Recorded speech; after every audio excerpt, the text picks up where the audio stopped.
नमस्कार दोस्तों, कैसे हैं आप सब। आशा करता हूँ अच्छे होंगे। मेरा नाम है सनोज कुमार। उमंग स्टडी में आप सभी का स्वागत है। हमारे साथ मिस्टर सुभाष जुड़ चुके हैं फ्रेंड, जो अभी प्रेजेंट है डीआरएम ऑफिस धनबाद में, और इनका सिलेक्शन हुआ है एएलपी 2018 के थ्रू, और ये अभी वेट कर रहे हैं अपनी ज्वाइनिंग का।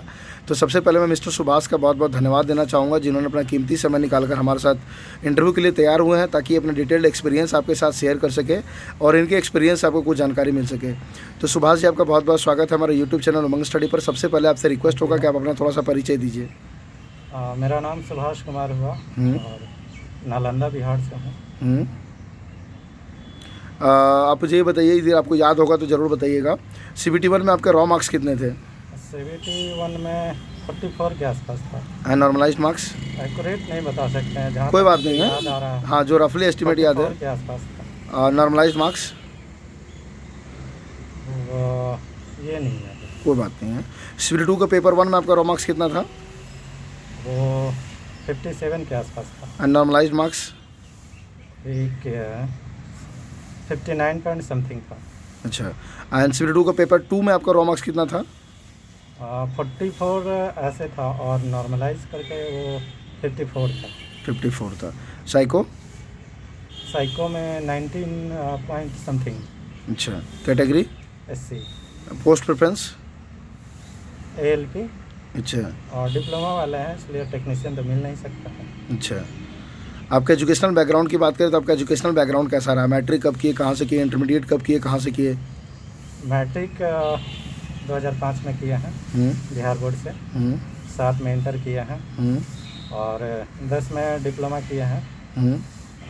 10 में रिजल्ट आया था, बट जो सर्टिफिकेट मिला था वो 11 में मिला था। मतलब 7-10 आपका सेशन था डिप्लोमा का? हाँ।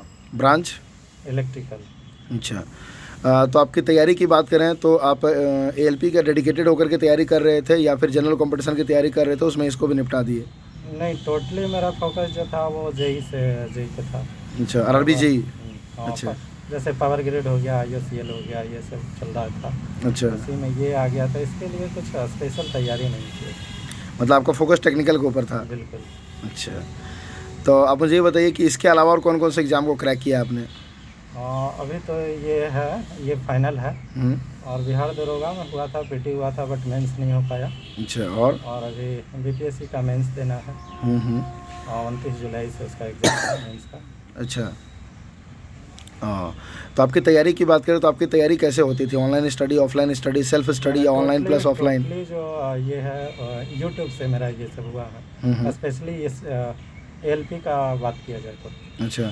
बाकी ऐसे जो हम अपना पढ़ रहे थे डिप्लोमा के लिए, JEE के लिए, तो वो उसके लिए हम पढ़ रहे थे अलग से। अच्छा। ऑफलाइन। तो आप ऑनलाइन में कौन कौन से प्लेटफॉर्म का सहारा लेते थे? ऑनलाइन में हम प्लेटफॉर्म पे कभी ध्यान ही नहीं दिए। अच्छा। जिस टॉपिक में हमें प्रॉब्लम हुआ उस टॉपिक को सर्च करते थे, और उससे रिलेटेड जहाँ तक संभव होता था सभी वीडियो को देख लेते थे। अच्छा। अच्छा। और जो वीडियो कॉन्सेप्ट मतलब इजी लगता था उसको फॉलो कर लेते थे। अच्छा। मतलब आप टू द पॉइंट पढ़ाई करते थे? बिल्कुल। ऐसा नहीं कि सब कुछ पढ़े जा रहे, वैसे नहीं? नहीं, ऐसा नहीं। जो जैसे हम सेट मारे, हमें जिसमें प्रॉब्लम हुआ, अब देख रहे हैं कि कोई भी चैप्टर में हमें बार बार, जैसे ट्रिगोनोमेट्री में प्रॉब्लम हो रहा है, तो उससे रिलेटेड जितना भी वीडियो था उसका वीडियो देखे, जो हमें कॉन्सेप्ट इजी लगा उसको फॉलो किए। बस यही मेरा पढ़ने का ये था। मतलब कंसेप्ट के ऊपर आपका फोकस बहुत ज़्यादा रहता था? हाँ बिल्कुल। हम कभी ये इस पे नहीं ध्यान दिया कि ये कौन सा प्लेटफॉर्म है, इसका कितना नाम है, ये कभी नहीं देखा। अच्छा। अच्छा। क्या क्वालिटी आप उस पर हमेशा जाते थे? बिल्कुल।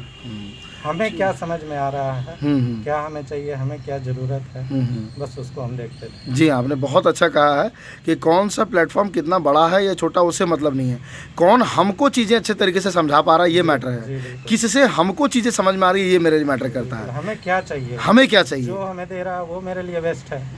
बिल्कुल। जी, आपने बहुत अच्छी बात कही है, थैंक यू। नेक्स्ट हम लोग थोड़ा सा आगे बढ़ेंगे कि आप कुछ मॉक टेस्ट वगैरह का भी सहारा लेते थे? मॉक टेस्ट, ये जो लास्ट में जब एडमिट कार्ड आ गया था तो वो टाइम को मैनेज के लिए सहारा लिया था। अच्छा। और इसमें मेरा टोटली एक दोस्त था, जैसे पड़ोसी कह सकते हैं, बगल के रूम में रहते थे दोस्त था, ज्योति प्रकाश नाम है। और बहुत सहारा लिया उनके पास लैपटॉप था। अच्छा। उसी से जब भी टाइम मिलता था तो अपना, लेकिन हाँ पहले अपना पढ़ते थे। अच्छा। पहले जैसे जेई का जो तैयारी चल रहा था हम उसके लिए पढ़ते थे। उसके बाद अगर टाइम मिल गया, मन नहीं लग रहा है तो बस निकालते थे और एग्जिट मारते थे। अच्छा। और संभव हुआ टाइम मिला तो और आगे भी मारते थे। तो किसका मॉक टेस्ट लगाते थे आप? मॉक टेस्ट ये टेक्स्ट बुक का था। टेक्स्ट बुक का था। तो मॉक टेस्ट में आपके अप्रोक्सीमेटली कितने स्कोर आते थे और रियल एग्जामिनेशन में आपके कितने स्कोर आए?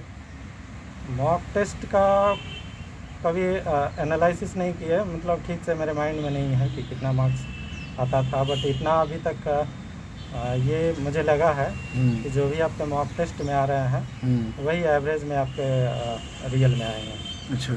वो अगर आप 5 गो मॉक टेस्ट दे रहे हैं और 5 को अगर मिला के आपको 250 आ रहा है तो किसी भी हर हाल में आपको 50 +1 -1 यही रहेगा, इसके आगे पीछे कुछ नहीं हो सकता। अच्छा। हाँ, चलिए नेक्स्ट हम लोग थोड़ा सा बात करेंगे कि कंटेंट का। तो जो भी आपने मॉक टेस्ट का टेस्ट दिया, फिर आपने रियल एग्जामिनेशन भी दिया, तो रियल एग्जामिनेशन देने के बाद आपको क्या लगा कि मॉक टेक्स्ट बुक का जो मॉक का कंटेंट था वो एग्जामिनेशन रेलेवेंट था या फिर उसमें से कुछ कम किया जा सकता है, कुछ बढ़ाया जा सकता है? मॉक टेस्ट का बात किया जाए तो उसका जो करंट, स्पेशली करंट की बात कर रहे हैं, बाकी सभी चीज़ें कॉमन लगा। करंट जो डाला जाता है वो अपडेट नहीं रहता है। अच्छा अच्छा।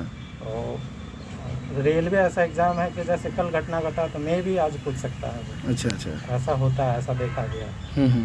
तो ये बस इसमें हमें यही एक कमी लगा था कि जो करंट है वो अपडेट नहीं रहता है। अच्छा अच्छा। 2 महीना 3 महीना बैक रहेगा, स्पेशली रेलवे की बात किया जाए तो। एनटीपीसी दिए इस बार? हाँ बिल्कुल। कितना अटेम्प्ट किए? 88 attempt. 88। Accuracy percent? Accuracy 40 GK था, जीके जीएस, ठीक है। तो उसमें हम 37 अटेम्प्ट किया है, मेरा 31 सही है। बाकी रीजनिंग और मैथ की बात रह गई तो उसमें हमें नहीं लगता है कि 5 से ज़्यादा गलती होना चाहिए according to me, but reality तो ओवरऑल जो रिजल्ट है वही माना जाता है। तो ओवरऑल आपका क्या एक्सपेक्टेड आने की, कितना मतलब आपको लगता है कि एक्सपेक्टेड सही हो जाएगा? एक्सपेक्टेड 70 के आसपास होना चाहिए। 70 के आसपास। तो लगभग आपका एनटीपीसी का CBT 1 में सिलेक्शन तय है? और हाँ, CBT 1 कहा जा सकता है। तो एनटीपीसी में सिलेक्शन होता है तो इधर जॉब छोड़ देंगे? ये एनटीपीसी भी मेरा वो नहीं, मंजिल नहीं है। अच्छा। ये एक मंजिल का जो रास्ता है उसमें एक ये पड़ाव है, और मेरा मंजिल है बीपीएससी क्रैक करना। और देखते हैं कब तक सफलता मिलती है। Civil servant? जी बिल्कुल। अच्छा, चलिए शुभकामनाएं हैं पूरा उमंग स्टडी पर। एंड ग्रुप डी तो आपने नहीं भरा होगा? नहीं। तो जो भी स्टूडेंट्स अभी एनटीपीसी का CBT 1 देने वाले हैं, 23 तारीख से 7th फेज स्टार्ट हो रहा है, ये जो भी स्टूडेंट एनटीपीसी का CBT 2 देने वाले हैं, तो उन स्टूडेंट्स के लिए जो भी बचा हुआ समय है आप उनको क्या रिकमेंड करना चाहिए, किस तरीके से उनको तैयारी करनी चाहिए कि वो एक अच्छा परफॉर्मेंस कर सके अपने एग्जामिनेशन में? जो मेरा एक्सपीरियंस रहा है, जो मेरा अनुभव रहा है कि इस टाइम में क्या पढ़ना चाहिए और क्या पढ़ के बेटर करना चाहिए, बेटर हो सकता है, तो ये मैंने किया था कि जो भी हम मॉक टेस्ट दिए, ऑनलाइन दिए या ऑफलाइन दिए, ज़्यादातर हम मोबाइल में ही देते थे। अच्छा। तो मैं जो भी क्वेश्चन में प्रॉब्लम होता था उसको स्क्रीनशॉट लेते थे, हर मॉक टेस्ट का स्क्रीनशॉट लिए, और उस स्क्रीनशॉट का जब भी टाइम मिला, मतलब जब भी पढ़ना है बस उसी को पढ़ना है। और बात किया जाए ऑफलाइन का, तो जो भी आप ऑफलाइन में मारे हैं सेट, उसमें भी वही जो आपका क्वेश्चन गलती हुआ है उसको आपको फिर से देखना है कि आप कहाँ गलती किया है, क्या गलती किया है उसको। बस ये जो टाइम है इतना ही करने का है, और इससे ज़्यादा कुछ नहीं किया जा सकता है। अच्छा। और एक चीज़ और है, जैसे करेंट है ना, तो करेंट आपको जहाँ से मिले उसे पढ़ लेना चाहिए। अच्छा। कोई भी करंट को अवॉइड नहीं करना चाहिए, क्योंकि करंट का जो कहा जा सकता है कि उसको ब्रह्मांड बोल सकते हैं, उसमें से क्या टपक जाएगा धरती पर ये कहना मुश्किल है। बिल्कुल। तो करंट के लिए आप कुछ भी पढ़ सकते हैं, करंट का कोई सिलेबस नहीं। चलिए प्रिपरेशन से थोड़ा आगे बढ़ेंगे, अब आपके डीवी की तरफ। तो आपका डीवी कहाँ हुआ था? आरआरबी पटना? रांची में हुआ था मेरा बोर्ड। आरआरबी रांची में? तो मैं आपसे रिक्वेस्ट करूंगा अपना डीवी के थोड़ा step by step detailed experience share कर दें, ताकि भविष्य में कोई छात्र यदि आरआरबी रांची में डीवी के लिए जाएं तो उसके लिए चीज़ें पहले से क्रिस्टल क्लियर हो। जी, मेरा जो एक डेट दिया जाता है। आपका किस डेट को डीवी हुआ था, डेट याद है क्या? डीवी जहाँ तक मुझे याद है जुलाई में हुआ था। कितना जुलाई को? एग्जैक्ट डेट याद नहीं है। जुलाई 2019? जुलाई, जी बिल्कुल 2019 या 2020? 2019। ठीक। 2019 में जैसे एक डेट होता है, उस डेट में लिस्ट में जो भी स्टूडेंट का नाम रहता है, आप जैसे यहाँ पे हम आए हुए हैं धनबाद में, तो उसी तरह रांची में रिपोर्ट किया। और जब टाइमिंग हुआ तो जो स्टूडेंट का उस डे में डीवी था, उसको एक एक करके कॉल किया गया और अंदर प्रवेश कराया गया। और वहाँ पे जो भी जहाँ पे डीवी होना था, वहाँ पे लोगों को बुलाया और इंस्ट्रक्शन दिए कि डॉक्यूमेंट्स को 1 नंबर में क्या रखना है, 2 नंबर में क्या रखना है, इस तरह से वो इंस्ट्रक्शन दिए। और एक फॉर्म दिया गया, उसको फिल करना था। और फॉर्म फिल करने के बाद एक एक को बुलाया गया और जैसे जो भी आपका ये सर्टिफिकेट है, उसको जांच किया गया फर्स्ट टेबल पे। उसके बाद फिर एक नेक्स्ट एक कोई सीनियर वगैरह थे, और वहाँ पे भी 2 जगह डीवी में ये चेक हुआ। वहाँ से ओके करने के बाद आपके मेडिकल के लिए लेटर रेडी हुआ। और जहाँ पे ये मेडिकल था, वहाँ पे रिपोर्ट किए कल। तो एक दिन में डीवी की प्रक्रिया पूरी हो गई? बिल्कुल। डीवी में किसी तरह की कोई परेशानी? हमें तो नहीं हुई। जिस दिन आप डीवी के लिए गए थे, जो भी आपके साथीगण थे आपके साथ, उन साथियों को किसी तरह की कोई परेशानी? जहाँ तक मुझे याद आ रहा है, एक स्टूडेंट का शायद फॉर्म भरने या कुछ में इस टाइप से लिखा हुआ था कि वो समझ नहीं पा रहे थे कि आखिर ये क्या लिखा हुआ। सेकेंड टेबल की बात कर रहे हैं, जो सीनियर्स थे। तो वहाँ पे एक स्टूडेंट का यही प्रॉब्लम देखे, और तो जनरली नहीं कुछ प्रॉब्लम था। अच्छा, तो डीवी में कोई ऐसा पॉइंट जहाँ पे स्टूडेंट्स के गलती होने की संभावना ज़्यादा है, वहाँ पे स्टूडेंट्स को थोड़ा सा अलर्ट रहने की ज़रूरत ज़्यादा है, ताकि भविष्य में कोई स्टूडेंट डीवी के लिए आरआरबी रांची में जाए तो उस पर्टिकुलर पॉइंट पे स्टूडेंट का ध्यान थोड़ा ज़्यादा हो? स्पेशली डीवी की बात करें तो अगर जो भी आपका डॉक्यूमेंट्स है, उसमें नेम, डेट ऑफ बर्थ और फादर्स नेम, मदर्स नेम, ये मेनली यही चेक किया जाता है। और वहाँ पे एक एक डिजिट, एक एक वर्ड चेक किया जाता है। ठीक है, उसमें प्रॉब्लम नहीं होना चाहिए। अगर वो उसमें प्रॉब्लम है तो डीवी से पहले संभवतः जहाँ तक संभव हो उसको करेक्ट करवा लीजिए, सुधार करके ही आना चाहिए डीवी में। और अदरवाइज अगर इसके अलावा कोई प्रॉब्लम होता है तो वो मे भी मैनेज हो सकता है एट ए टाइम। अच्छा। हाँ, नेक्स्ट हम लोग डीवी के बाद, एक दिन में आपका डीवी कंप्लीट हो गई थी ना? डीवी में जो मोस्टली जो स्टूडेंट्स को कन्फ्यूजन होते हैं वो कैटेगरी सर्टिफिकेट को लेकर के होते हैं। तो मैं आपसे रिक्वेस्ट करूंगा कि आपने कौन सा कैटेगरी सर्टिफिकेट प्रोड्यूस किया था और किस स्टेट के कैटेगरी सर्टिफिकेट प्रोड्यूस किया था, उसके बारे में थोड़ा जानकारी दे दें यदि पॉसिबल हो तो। ये जैसे ही रिजल्ट आया था तो एक डॉक्यूमेंट्स क्या क्या चाहिए था, जो डॉक्यूमेंट्स का रिक्वायरमेंट था उसका फॉर्मेट भेज दिया गया था रेलवे के वेबसाइट पे। तो उसका कैटेगरी का जो था फॉर्मेट, उसको हम लोड किए, डाउनलोड किए, और उसके बाद जो प्रोसेस है उसको बनवाए, पहले वीडियो से, फिर एसडीओ से, उसके बाद डीएम से। और बस यही था ये। तो किस डेट का कैटेगरी सर्टिफिकेट आपने प्रोड्यूस किया? करंट होना चाहिए, बिल्कुल करंट का होना चाहिए। अच्छा, तो आपने कौन से स्टेट से कैटेगरी सर्टिफिकेट बनवाया? पहले मतलब किस राज्य के आप हैं, किस राज्य का? ऐसी कैटेगरी का सर्टिफिकेट आपने बिहार से दिया। चलिए, नेक्स्ट हम लोग मेडिकल पे थोड़ा सा आगे बढ़ते हैं। तो उसके अगले ही दिन आपको मेडिकल के लिए भेज दिया गया या फिर गैप दिया गया? नहीं, भेज दिया गया था उसी दिन। आप जा सकते हैं, आप जैसे सक्षम है, अगर आपको प्रॉब्लम नहीं है तो आप जा सकते हैं, अदरवाइज आप कल जाकर रिपोर्ट कीजिए। अच्छा, तो कल जाके वो वहाँ पे रिपोर्ट किए। तो वहाँ पे मेडिकल में सबसे पहले ये हुआ कि आपका जैसे ही आप एंट्री करते हैं, कैटेगरी वाइज था, मतलब 10 लड़का का ग्रुप था, 10-12 ऐसे करके ग्रुप था। तो सबसे पहले जो आँख होता है ना, आँख में कुछ मशीन था, तो उसके थ्रू चेक किया गया कि आपका आँख में जो आँख जो है उसमें आप ऑपरेशन वगैरह तो नहीं है या फिर कुछ लेंस वगैरह तो नहीं लगाए हुए। तो सबसे पहले ये हुआ। उसके बाद यहाँ से जैसे ही फ्री हुए तो यूरिन टेस्ट हुआ और ब्लड टेस्ट हुआ। इतना प्रोसेस और ईसीजी, इतना प्रोसेस में एक दिन ख़त्म हो गया। अच्छा, नेक्स्ट टाइम आया आँख का, जो एएलपी के लिए आप कह सकते हैं कि ये इसमें किसी प्रकार का भी आपको 0.1% भी प्रॉब्लम नहीं होना चाहिए। अगर है आँख में प्रॉब्लम तो आपको में भी प्रॉब्लम हो सकता है। अच्छा। और अदरवाइज जो भी उसके पहले का प्रोसेस था, इधर अगर कुछ होता है तो आप मैनेज हो सकता है।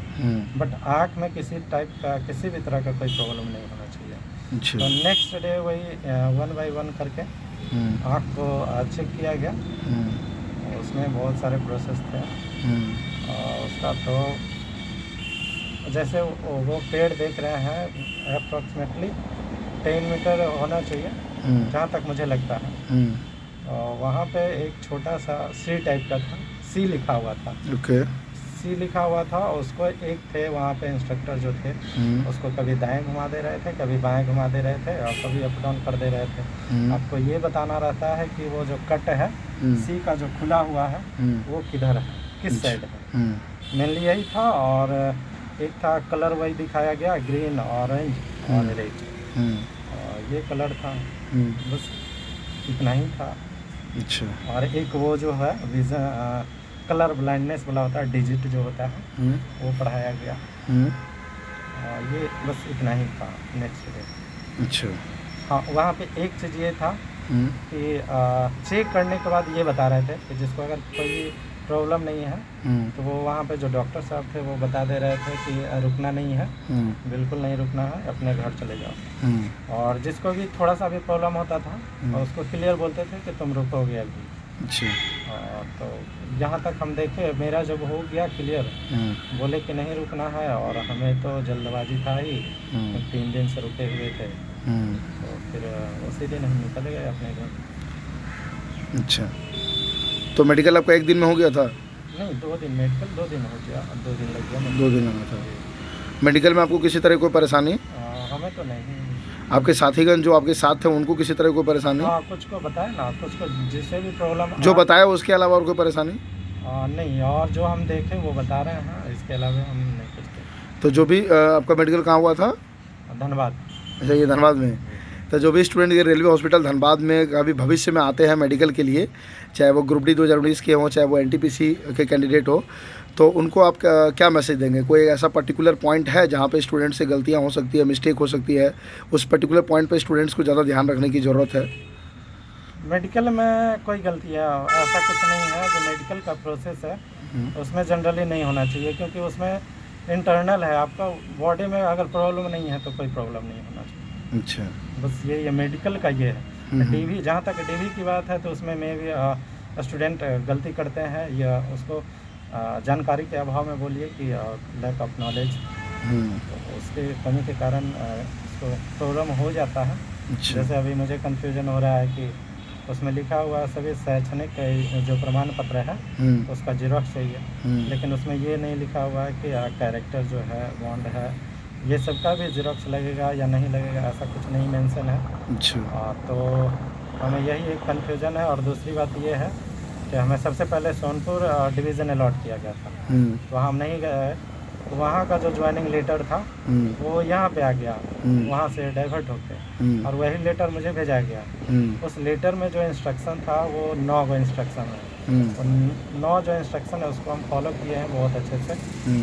लेकिन यहाँ पे आके कल ही हम आए थे, यहाँ देख रहे हैं कि जो कुछ लड़का को जो यहाँ से भेजा गया है जो ये ज्वाइनिंग लेटर, उसमें इंस्ट्रक्शन 11 या 12 इंस्ट्रक्शन दिए हुए हैं, जबकि आपके में कम है। मेरे में 9 है। उसमें एक्स्ट्रा एक ये है कि आप जो भी डॉक्यूमेंट्स दे रहे हैं, जो भी शैक्षणिक प्रमाण पत्र का जो दे रहे हैं वो सही है, और गलत पाए जाने पर मेरे ऊपर कार्रवाई की जाएगी। ठीक। इसका शपथ देना है, एफिडेविट देना है। लेकिन मेरे में ये इंस्ट्रक्शन नहीं था, मैंने नहीं बनवाया था। लेकिन कल आया तो कुछ लड़कों से पता चला, कुछ स्टूडेंट से, तो कल ही मैंने बनवाया है। आज देखना है कि क्या होता है। अच्छा। उसका मुझे मतलब मांगते हैं या नहीं मांगते हैं। तो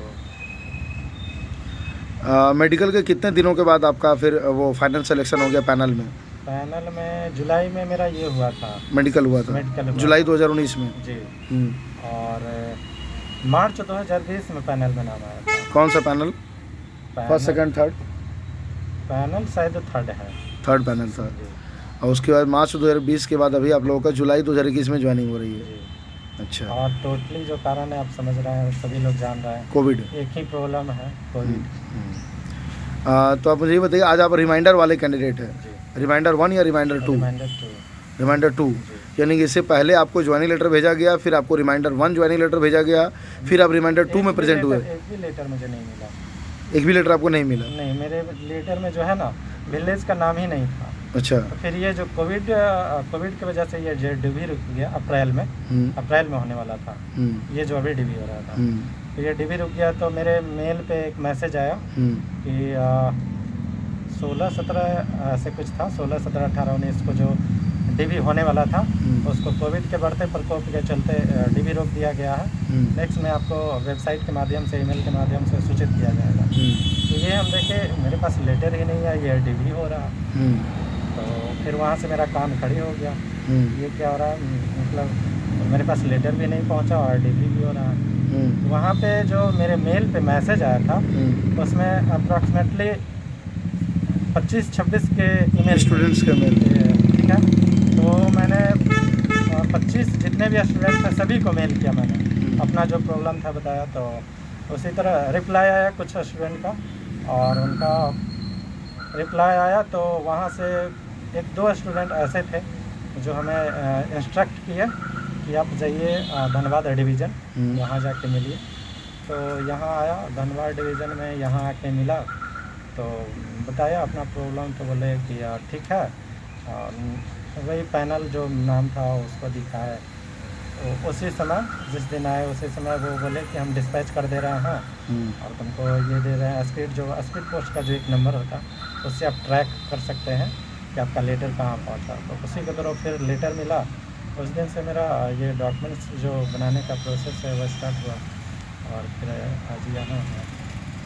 तो आपको ये बात कैसे मालूम चला कि आपको पहले का जो 2 ज्वाइनिंग लेटर था वो मतलब आपके नाम से इशू तो हो रहा था लेकिन आप तक पहुंच नहीं पा रहा था? एक तो जो लेटर आया मेरे पास, वो जो लेटर था उसमें हम देख रहे हैं अभी भी मेरे पास है, उसमें विलेज का नाम ही नहीं है, सीधे PO करके लिखा हुआ है, डिस्ट्रिक्ट है, पिन कोड है, बस इतना ही है। ठीक। अब विलेज का नाम ही नहीं रहेगा तो कोई कैसे पता करेगा कि कौन है, कहाँ हमें देना है? तो उसमें आपको मोबाइल नंबर नहीं दिया हुआ है? मोबाइल नंबर नहीं था। अच्छा, मोबाइल नंबर होने से पोस्टमैन आपसे फ़ोन करके भी कांटेक्ट कर लेता? हाँ बिल्कुल। नहीं तो मोबाइल नंबर जो देना चाहिए था वो तो इन लोग को रेलवे को देना चाहिए था, जो वहाँ पे जो लिख रहे हैं एड्रेस लिख रहे हैं वहाँ पे मोबाइल नंबर देना चाहिए था। एक ये मेरे साथ प्रॉब्लम हुआ, और पता नहीं ऐसा प्रॉब्लम कितने स्टूडेंट के साथ हुआ ये तो मैं नहीं कह सकता, लेकिन मैं इतना कह सकता हूँ कि जो लेटर अगर आप डिस्पैच कर रहे हैं तो उसमें एक ये चीज़ होना चाहिए, मोबाइल नंबर होना चाहिए। अगर वो नहीं है तो आप मैसेज के थ्रू, ईमेल के थ्रू उसको ये कर दीजिए, सूचित कर दीजिए कि आपका इस ट्रैकिंग आईडी के साथ आपका ज्वाइनिंग लेटर डिस्पैच किया जा चुका जा रहा है। और आप तो उस तरह से इस टाइप के प्रॉब्लम से बचा जा सकता है। नहीं तो कहीं ना कहीं ये बहुत बड़ी बात है। हो सकता है कि रिमाइंडर 2 के बाद आपको कोई और रिमाइंडर नहीं भेजा जाता, और कोविड ना आता तो शायद आपको वो मेल भी ना मिलती। ये कोविड नहीं आता तो हमें तो प्रॉब्लम ये हो गया था। चलिए ठीक है। और आज आप क्या क्या तैयारी करके आए हैं? मेरे तरफ से पूरी तैयारी है।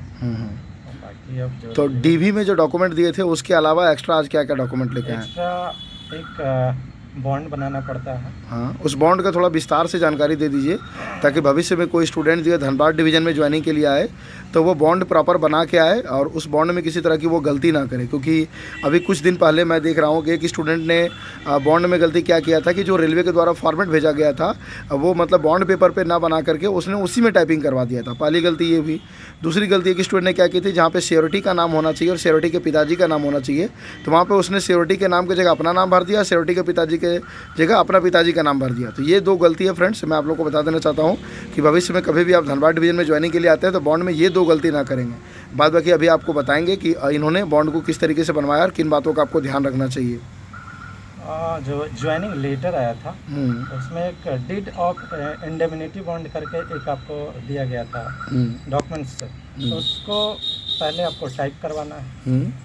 टाइप करवाने के बाद उसमें लिखा हुआ है 100 रुपया का बॉन्ड पेपर होना चाहिए और उसी पे टाइप करवाना है मैटर एज इट इज़। जो वो डॉक्यूमेंट्स में जो ज्वाइनिंग लेटर के साथ जो भेजा गया वर्ड टू वर्ड वही टाइप करवाना है आपको 100 रुपया का बॉन्ड पेपर पर। और ये टाइप करवाने के बाद सबसे पहले आपको सियोरिटी जिसको बोला जाता है मेनली सियोरिटी ही है।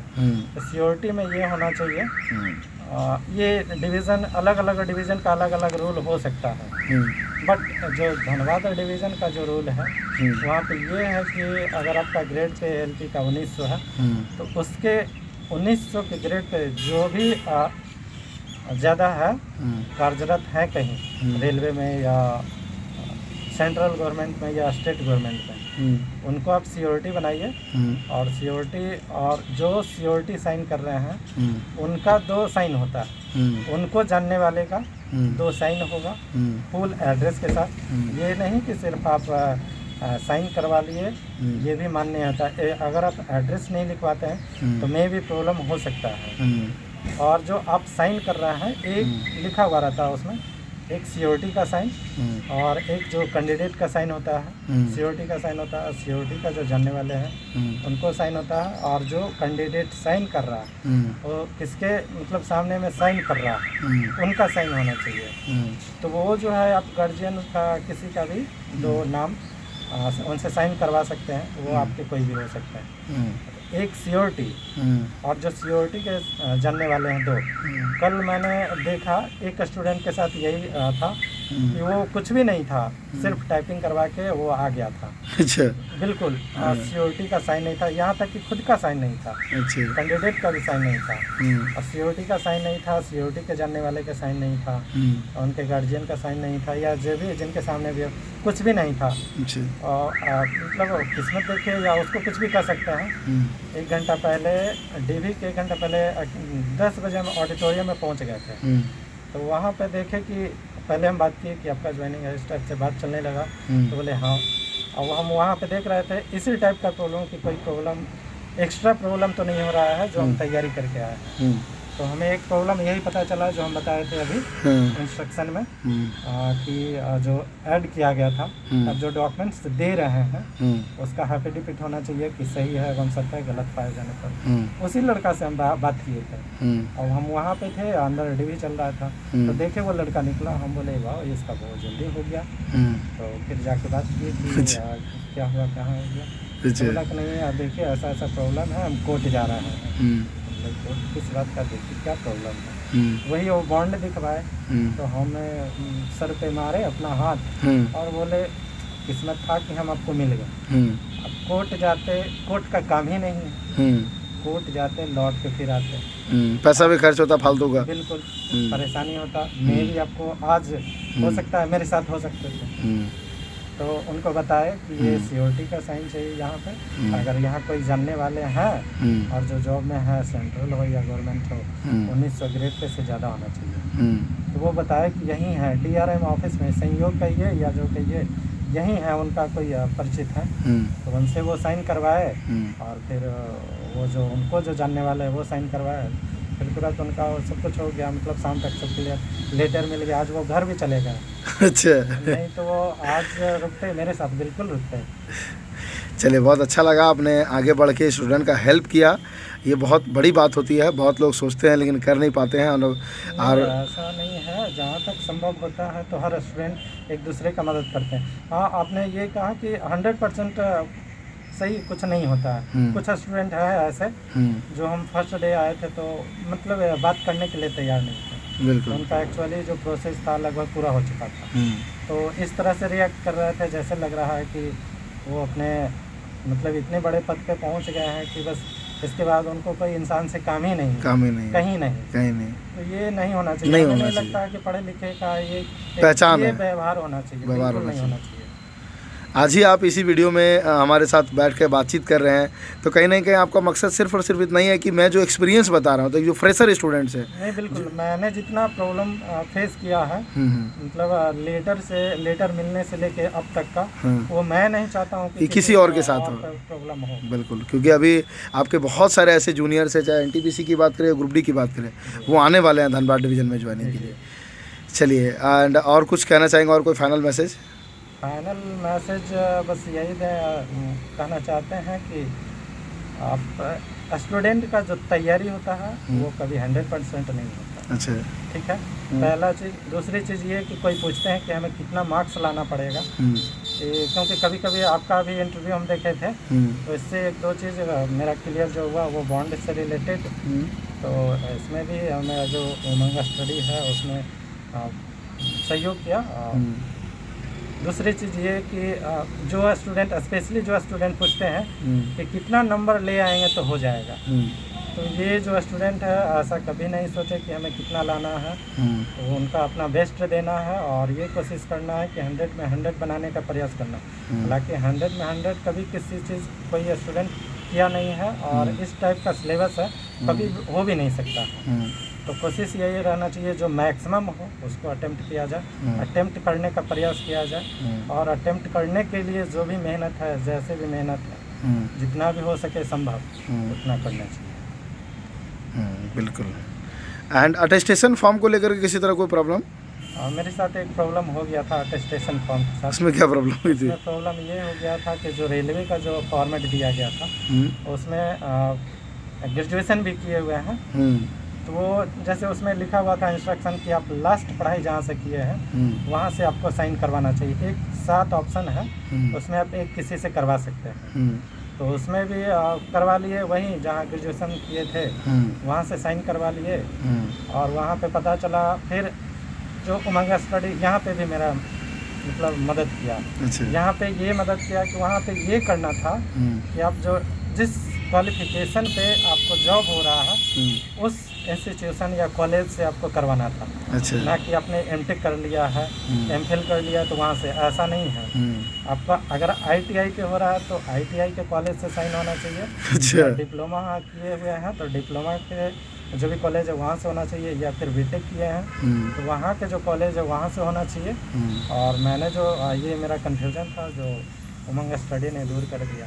तो फिर उसको अभी फॉर्मेट रखा हुआ है, फिर उसका हम जीरोक्स पे करवाए। तो जब हमें यहाँ बुलाए थे तो वहाँ पे हम एक बार दिखवाए थे अभी पे, तो बोले नहीं कोई प्रॉब्लम नहीं। अच्छा, चलिए। एंड यहाँ तक कि मुझे तो थोड़ा सा मतलब अच्छा नहीं लगता है। कुछ स्टूडेंट्स को मैंने ऐसे प्रॉब्लम होते हुए देखा है कि कुछ स्टूडेंट बिना पैन कार्ड तक के आ गए थे ज्वाइनिंग के लिए। इसको लापरवाही हम बिल्कुल कह सकते हैं कि आप ये देखिए कि आपका चेकलिस्ट दिया हुआ है। अगर उससे एक्स्ट्रा है तो कुछ वो रेलवे का गलती है, अदरवाइज उस जो चेकलिस्ट है उसमें आपको छोड़ रहे हैं वो गलती से हो या आपके लैक ऑफ नॉलेज से हो, जो भी हो तो वो आपकी गलती है। इसलिए आप लोग प्रॉपर पैन कार्ड लेकर के आएंगे, अपना जो भी बैंक अकाउंट है उसका चेकबुक लेकर के आएंगे। बिल्कुल नहीं है तो एक चीज़ ये देख रहा है, सुनने के लिए हमें मिला था, ये भी इसका उमंग स्टडी पे बहुत सारा इंटरव्यू ALP से रिलेटेड था, उसको मैंने देखा। एक ये था, एक लड़का का, एक स्टूडेंट का ये सुना था इंटरव्यू में, जो बोल रहा था कि मेरा ज्वाइनिंग था और ज्वाइनिंग वाले से पहले बैंक वाले पहुँचे हुए थे। अच्छा। कि मेरे बैंक में आप खाता खुलवा लीजिए, मेरे बैंक में खाता खुलवा लीजिए। तो बैंक का जो खाता से रिलेटेड प्रॉब्लम है वो में भी नहीं होना चाहिए। अच्छा। अगर है फिर भी तो ये कुछ ये माइनर आप मान सकते हैं बैंक से रिलेटेड। लेकिन हाँ, आपको अगर ऑप्शन है आपके पास है तो ये ऑलरेडी तैयारी करके ही आना चाहिए। अच्छा। ताकि यहाँ कुछ करने की ज़रूरत ना पड़े। मतलब ज्वाइनिंग की तैयारी की बात करें तो मोस्टली आपका जो मोस्ट अटेंशन होना चाहिए वो आपका अटेस्टेशन फॉर्म पे होना चाहिए, श्योरिटी बॉन्ड पे होना चाहिए।